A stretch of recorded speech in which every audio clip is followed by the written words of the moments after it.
امام بخاری اور امام مسلم رحمۃ اللہ علیہ نے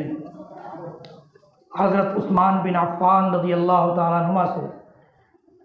اور حضرت عبداللہ بن عباس رضی اللہ تعالیٰ عنہما سے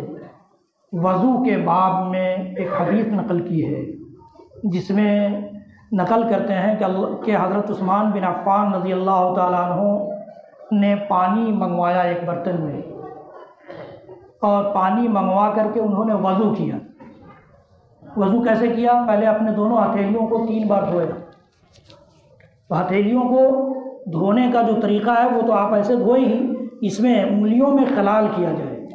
یہ نبی کی سنت ہے، تاکہ اندر یہ کوئی چیز، کوئی حصہ سوکھا نہ رہ جائے، اس میں بھی خلال کیا جائے۔ اس طرح سے حضرت عثمان بن عفان نے دونوں ہتھیلیوں کو دھویا، پھر ایک چلو پانی لیا جس میں سے کلی بھی کیا اور ناک میں بھی پانی ڈالا۔ ہم لوگ عام طور سے کیا کرتے ہیں، 3 بار الگ سے پانی لے کر کے کلی کرتے ہیں اور پھر 3 بار الگ سے ناک میں پانی ڈالتے ہیں، جبکہ صحیح طریقہ یہ ہے نبی اکرم صلی اللہ علیہ وسلم کا کہ ایک ہی چلو میں آدھا پانی منہ میں ڈالیں اور آدھا ناک میں، اور اس کو چھڑکیں۔ یہ عبداللہ بن عباس رضی اللہ تعالیٰ عنہ کی روایت جو میں نے بتائی کہ امام بخاری امام مسلم نے نقل کیا ہے، اس میں وہ کہتے ہیں کہ من غرفۃ واحدۃ مضمض واستنشق، ایک ہی چلو سے کلی بھی کیا اور ناک میں بھی پانی چڑھا کر جھاڑا، 3 بار ایسا کیا۔ پھر اس کے بعد حضرت عثمان بن عفان نے 3 بار اپنے چہرے کو دھویا، یہ پورا یہاں سے لے کر کے یہ داڑھی اگر ہے تو داڑھی کا خلال بھی کرنا ہے، اس طرح سے 3 بار عثمان بن عفان رضی اللہ تعالیٰ عنہ نے اس طرح سے کیا۔ پھر اس کے بعد 3 بار اپنے کہنی تک ہاتھ دھویا، رگڑ رگڑ کر کے، صرف پانی بہانا کافی نہیں کہ پانی بہا لیا ہو گیا، نہیں، 3 بار، اور پھر 3 بار اس کو دھویا۔ پھر اس کے بعد سر کا مسح کیا۔ سر کا مسح اللہ کے نبی صلی اللہ علیہ وسلم کی جو سنت ہے وہ یہ کہ یہاں سے شروع کریں، یہ اگلا حصہ من مقدم رأسی، یہاں سے لے کر کے ایسے جائیں پورا یہاں تک، یہ نہیں کہ ایسے کر لیا ہو گیا، نہیں، نبی کی سنت سیکھیے۔ جو تھوڑی بہت ہم عبادت کرتے ہیں وہ عبادت بھی کم از کم ہماری نبی کی سنت کے مطابق ہو جائے، ہمیں فکر ہونی چاہیے۔ ایک تو ہم پوری عبادت نہیں کر پاتے، لیکن جتنی کرتے ہیں وہ تو کم از کم نبی کی سنت کے سانچے میں ڈل جائے۔ تو یہاں سے شروع کیجئے، یہ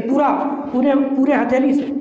اور یہاں سے شروع کر کے پیچھے تک لے جائیے، گدی تک، اور پھر اس کو واپس لائیے۔ یہ اللہ کے نبی صلی اللہ علیہ وسلم کے سر کے مسح کرنے کا طریقہ تھا۔ پھر اس کے بعد آپ چاہیں تو اسی میں بچے ہوئے پانی سے، چاہے تو الگ سے پانی لے کر کے کان کا مسح کریں، کان کا یہ اندر والا حصہ بھی، یہ اس طرح سے، اور پھر باہر کا حصہ بھی، یہ کان کے مسح کا طریقہ ہے۔ گردن کا مسح کسی صحیح حدیث سے ثابت نہیں ہے، لوگ کرتے ہیں، کریں، لیکن یہ صحیح حدیث سے ثابت نہیں ہے،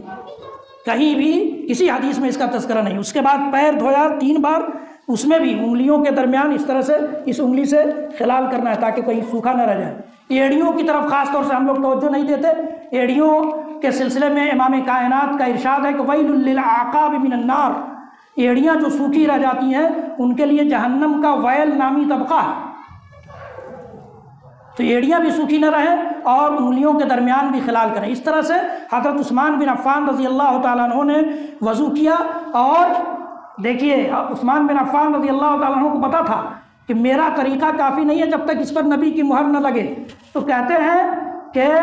اللہ کے نبی صلی اللہ علیہ وسلم کو میں نے فرماتے ہوئے سنا ہے، من توضع نحو وضوئی ھذا، من توضع نحو وضوئی ھذا، اللہ کے نبی صلی اللہ علیہ وسلم نے اسی طریقے سے وضو کیا اور کہا کہ جو میرے اس وضو کے طریقے سے وضو کرے گا، اللہ اکبر، سنت،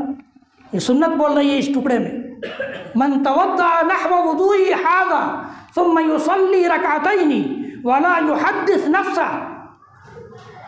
2 رکعت نماز پڑھے اور وضو اور نماز کے درمیان اس قدر وہ مخلص ہو، خالص ہو کہ وہ خود اپنے آپ سے بھی کوئی گفتگو، کوئی خیال اپنے دل میں نہ پیدا کرے،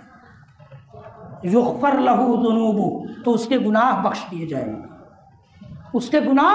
بخش دیے جائیں گے۔ عبداللہ بن عباس کہتے ہیں، اسی وضو کے اسی طریقے کو بیان کر کے کہتے ہیں کہ ہاکذا رأیت النبی صلی اللہ علیہ وسلم یتوضا، سنت کا اعلان ہونے کے باوجود بہت سے لوگ اس کی پرواہ نہیں کرتے، نہ کریں۔ میرا کام یہ ہے کہ میں سنت کا اعلان کروں، سنت آپ کے سامنے واضح کروں، ہو سکتا ہے کسی کو بات سمجھ میں آ جائے، اکثر لوگ تو ایسے ہوتے ہیں جن کو سمجھ میں نہیں آتا، لیکن نبی اکرم صلی اللہ علیہ وسلم کی سنت واضح کرنا یہ میری ذمہ داری ہے، اور سن کر کے بھی عمل نہ کرنا یہ تو کیا ہے، یہ آپ فیصلہ کریں گے۔ تو اللہ کے حضرت عبداللہ بن عباس کہتے ہیں کہ ہاکذا رأیت النبی صلی اللہ علیہ وسلم یتوضا، میں نے نبی اکرم صلی اللہ علیہ وسلم کو اسی طرح وضو کرتے ہوئے دیکھا ہے۔ یہ سنت ہے، نبی اکرم صلی اللہ علیہ وسلم کی سنت کے مطابق وضو بھی کریں، نبی اکرم صلی اللہ علیہ وسلم کی سنت کے مطابق نماز بھی ادا کریں، تو انشاءاللہ العزیز اللہ تعالی ہماری ان چھوٹی موٹی ٹوٹی پھوٹی لنگڑی لولی عبادتوں کو بھی قبول کر کے ہو سکتا ہے بخش دے، ہو سکتا ہے اپنی رحمتوں کا حقدار بنا لے، ہو سکتا ہے ذلت و رسوائی جو ہمارے سر مقدر ہو اس کو ٹال دے، مصائب اور مشکلات سے ہمیں نجات دے دے۔ تو نبی اکرم صلی اللہ علیہ وسلم کی سنت کی پرواہ کرنا ہر امت کے لیے ضروری ہے، جس طرح